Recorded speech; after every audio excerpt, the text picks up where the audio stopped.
Assalamualaikum Majdi, apa kabarnya pada pagi ini? Waalaikumsalam warahmatullahi wabarakatuh. Buat rakan tugas kita di sana, Sarina dan juga Umu. Alhamdulillah, saya khabar baik pada pagi ini. Alhamdulillah. Bagaimana pula dengan keadaan cuaca di daerah Tutong? Alhamdulillah pada pagi ini sekitar pekan tutup keadaan cuaca dalam keadaan yang baik-baik sahaja. Tidak seperti kemarin yang mana awal pagi kemarin mengalami turunan hujan. Alhamdulillah pada pagi ini, Jumaat pagi ini dalam keadaan cuaca yang baik-baik sahaja. Alhamdulillah. Alhamdulillah. Ya, Kita mengharapkan kemarin dengan keadaan seharian cuaca hujan, sejuk keadaan cuaca pada betul kemarin sekali. hari. Ya, jadi mudah-mudahan apapun perancangan yang ingin dilaksanakan hari ini dapat diteruskan seperti yang dirancang awal ni Majdi.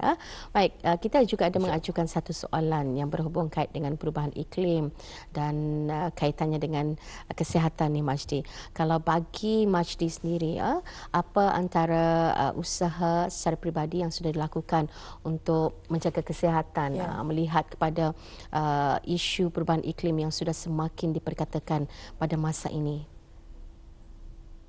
Ya, kalau secara peribadi memang kita dapat melihat secara ketara perubahan iklim bukan sahaja yang menjejaskan negara Brunei Darussalam, malahan juga seluruh dunia sehingga kan adanya anjuran daripada Persatuan Bangsa-Bangsa Bersatu yang menganjurkan SDGs ataupun Matlamat Pembangunan Mampan yang antaranya mengetengahkan perubahan iklim iaitu SDGs nombor 13.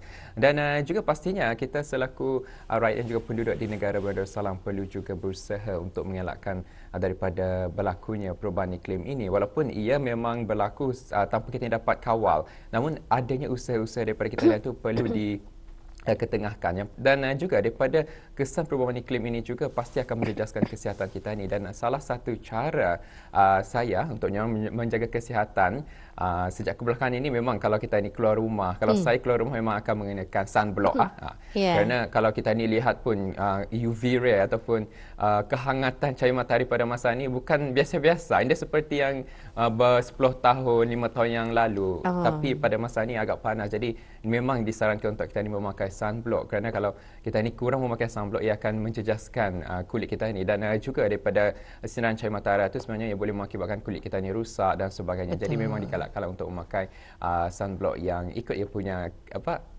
ia punya SPF ya. Betul, SPF tinggi akan lebih memberikan impak yang lebih bagus untuk kulit kita ni. Betul. Dan ini antara hal yang juga akan dibincangkan apa yang bisainya barangkali dalam segmen tindakan iklim untuk harian ini. Kita ni akan mengetahui usaha penjagaan kesihatan tahan iklim di Brunei.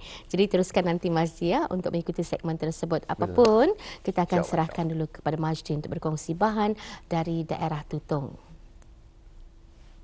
Baik, terima kasih kepada rakan kita Sarina dan juga Umu. Bismillahirrahmanirrahim. Assalamualaikum warahmatullahi wabarakatuh. Selamat pagi dan salam sejahtera buat penonton yang masih lagi setia bersama rancangan Rampai Pagi, dan kali ini lintas langsung yang dibawakan dari daerah Tutong untuk edisinya 18 hari bulan Oktober 2024 Jumaat. Dan pastinya kita harapkan agar audio dalam keadaan walafiat dan juga kepada audio yang mempunyai perancangan yang dilakukan pada hari ini kami doakan agar dapat berjalan dengan sempurna juga. Baik, saya kongsikan terlebih dahulu di sini iaitu pada hari ini 18 Oktober 2024 Jumaat diadakan kempen kebersihan di Gerai Mukim Telisai yang sedang berlangsung ni bermula pada jam 7 pagi tadi, dan ia merupakan anjuran daripada Majlis Perundingan Mukim Telisai dan ia mengalu-alukanlah kepada para penduduk kampung yang tinggal di sekitar kampung Telisai dan juga sekitarnya untuk bersama menyumbang tenaga bagi bersama membersihkan sekitar Gerai Mukim Telisai yang sedang berlangsung pada jam 7 pagi ini dan masih lagi sedang berjalan. Jadi dialu-alukan kepada penjaja gerai dan juga sekitar penduduk kampung untuk bersama menyumbang tenaga dan juga usaha bagi bersama menjaga kebersihan di sekitar Gerai Mukim Telisai. Dan makluman seterusnya pula, bermula pada hari ini sehingga 20 hari bulan Oktober 2024, program Tutong Bus diadakan pada hari ini bermula pada jam 2 petang sehingga 10 malam Manakala pada hari Sabtu hingga Ahad bermula dari jam 10 pagi sehingga 10 malam dan ia diadakan di kawasan letak kereta Kompleks Cempaka Bersaudara Pekan Tutong. Baik itu dua informasi saya kongsikan terlebih dahulu dan untuk seterusnya mari kita menyaksikan bahan visual yang kami sediakan untuk edisinya hari ini.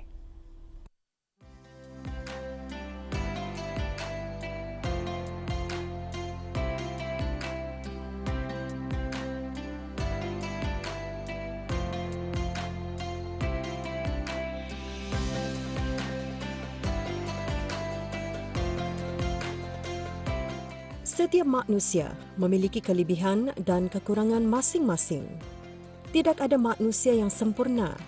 Justru kesempurnaan nilai manusia terletak pada rasa syukur atas segala nikmat yang masih tercurah yang dapat kita nikmati hingga hari ini.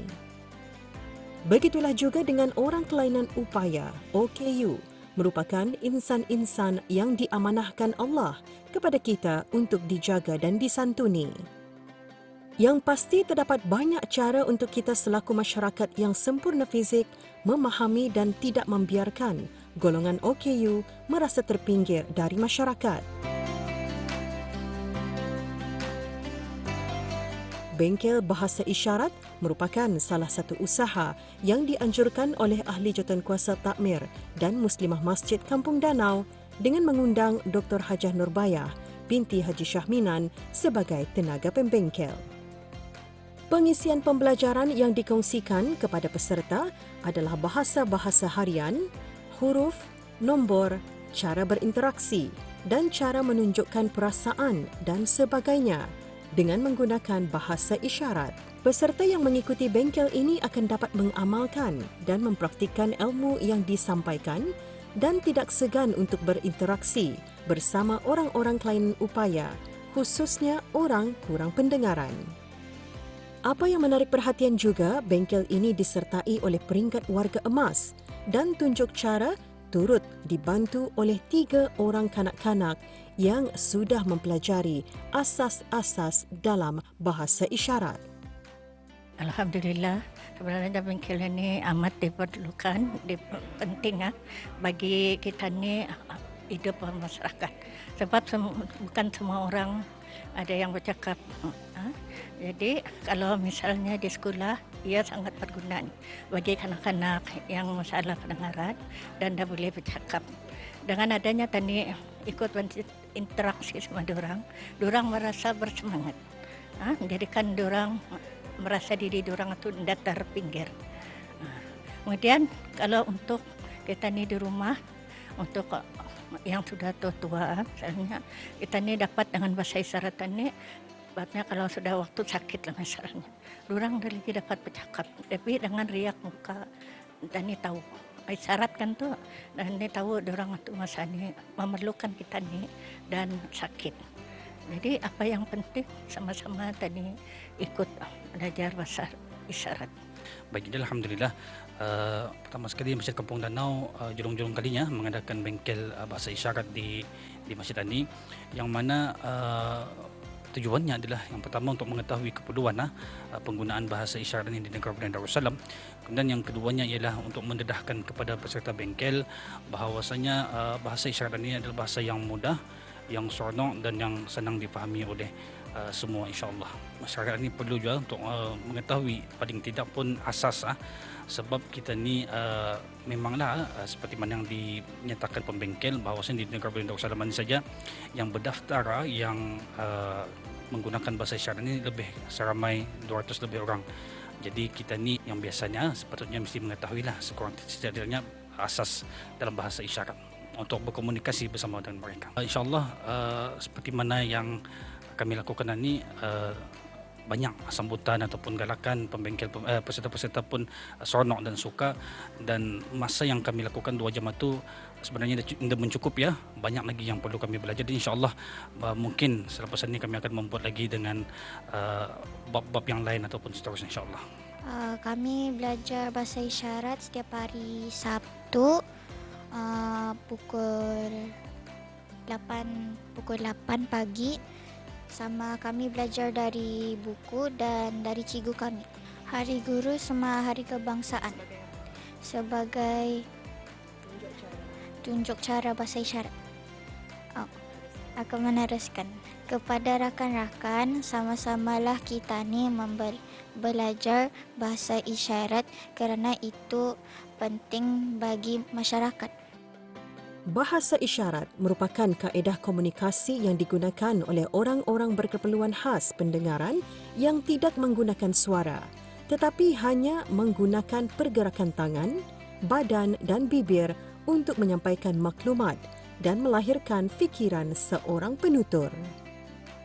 Pemedulian dan keprihatinan agensi-agensi kerajaan, swasta, NGO dan masyarakat perlu dibuat secara berterusan kerana golongan mereka ini sangat memerlukan sokongan kita ni untuk melancarkan kehidupan seharian mereka. Sekurang-kurangnya dapat mengenali asas-asas bahasa isyarat. Kami kelab jari-jariku. Terima